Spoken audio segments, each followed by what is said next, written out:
Mutoyi, the inspirational. In this episode of the podcast Inspiration with Larry, we're going to focus and continue on how to adopt lifelong learning as a lifestyle. Previously, we have looked at two important points.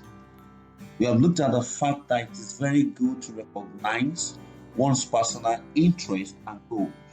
And number two, there is power in making a list of what one would like to learn or able to do. In this episode, we're going to continue, and I'm going to start with point number three, and that is identify how you would like to get involved and the resources available. You see, achieving our personal goals begins with figuring out how to get started. Sometimes ago, I learned about the law of inertia. You see, there is this resistance to starting something, and many of us have had the experience that it's difficult to start, but the moment you start up something, before you know it, you've achieved. Before you know it, you're done.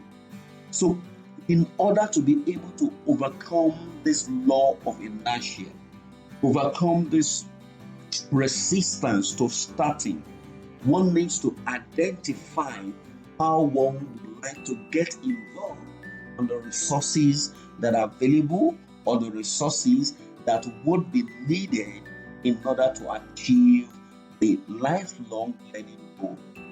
This may involve doing research or reading about one's area of interest and how one can go about achieving the goal that one has set.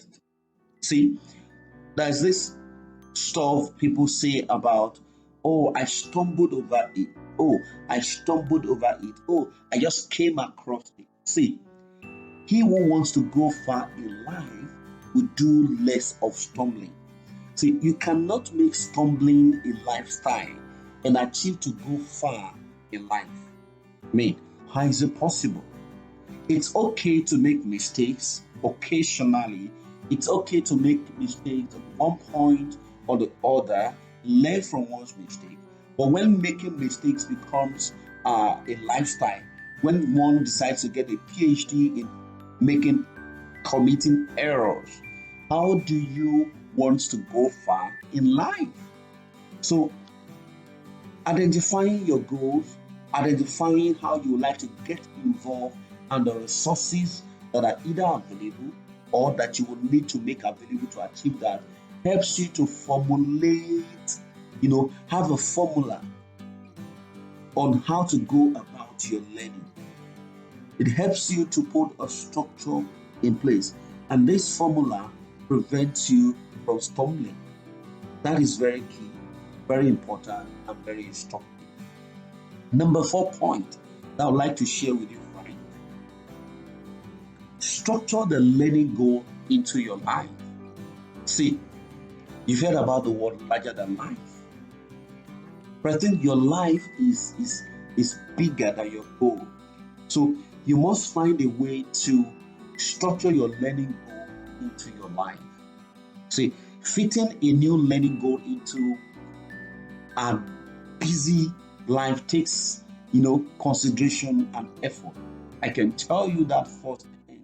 It takes a lot of consideration and a lot of effort. See, if you don't make time and space for what you love, it will never happen.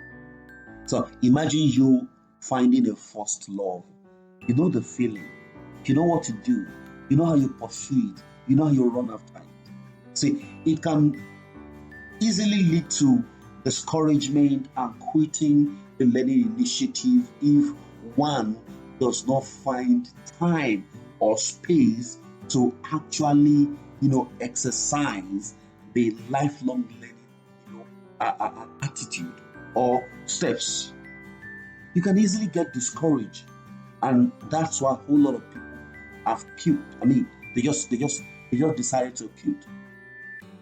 Okay, so finding time and space, and how do you do that? It takes a whole lot of effort and concentration. I'll give you an example. See, this is about 3:30. No, this is at 3:25 a.m. that I'm making this podcast. I have to stay awake after a long day pursuing my career, doing a lot of office work. I need to create time for my personal fulfillment, for my personal goal, for my personal achievement. It's very important. So look at your life, look at your schedule. How can I fit in this lifelong learning goal, or if you like, this learning goal into my schedule? It's very key, it's very important. So you need to plan out how the requirements of the new learning initiative can fit into your life. You need to plan, or look out for what you will need to make it fit. Initially, looking at it superficially, it may not fit, or it may appear as if, oh, I won't have time to take on that new course. I won't have time to read the book. I won't have time to do that research. But if you will sit down, make it work, fit it into your schedule. In fact, make it a personal goal that your schedule is incomplete until you have created a time for your learning goal, until you have created a time to achieve your learning goal, your lifelong learning goal. It is very important. Just look into your days, look into your hours. See, everyone struggles with time. No one has time in surplus. That is where time management comes in. And I think time management is life management. So when you've done the 9 to 5, or someone like me, the 7 to 6, okay, sometimes the office work takes you late into the night. Sometimes you just have to tell the office work, oh, enough is enough for today. I also need to do something that matters for my tomorrow. See, a whole lot of people are doing the kind of job they are doing presently. They are stepping stone job. You have not found your fulfillment yet, and yet that same stepping stone job is squeezing the life out of you. So you need to look at your 24 hours that you have in a day. How many hours do I commit to the things that matter to my tomorrow? Okay, I think that's a teaching for another day. I'm going to be doing a podcast on maximizing your time for tomorrow, maximizing today for tomorrow.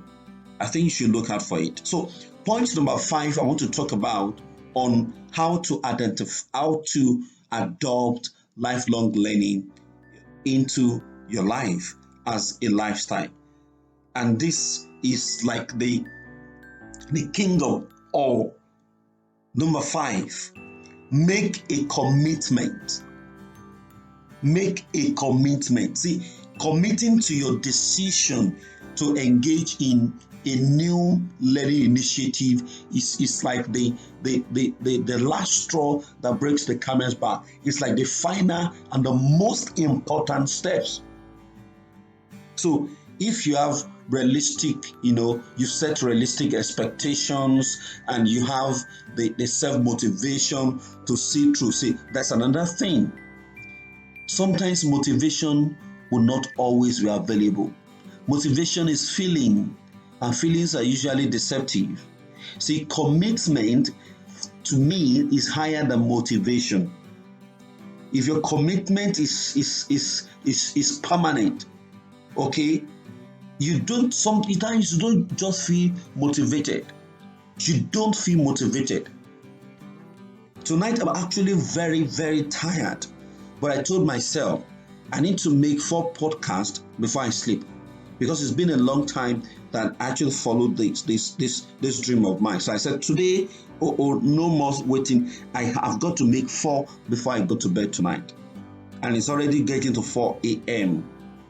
But I'm going to achieve that. Okay, so it's commitment. I don't feel motivated to do this tonight, but I'm doing this because of commitment. So you need to get committed to it and avoid making excuses. So commitment is very key. I hope that I've been able to inspire you to find commitment to pursue your life dreams, to pursue your lifelong learning goal. I'll see you again in another podcast where I'm going to be motivating and encouraging you until we all get to where we need to get to. My name is Larry Oguntoye, the Inspirational. See you guys again.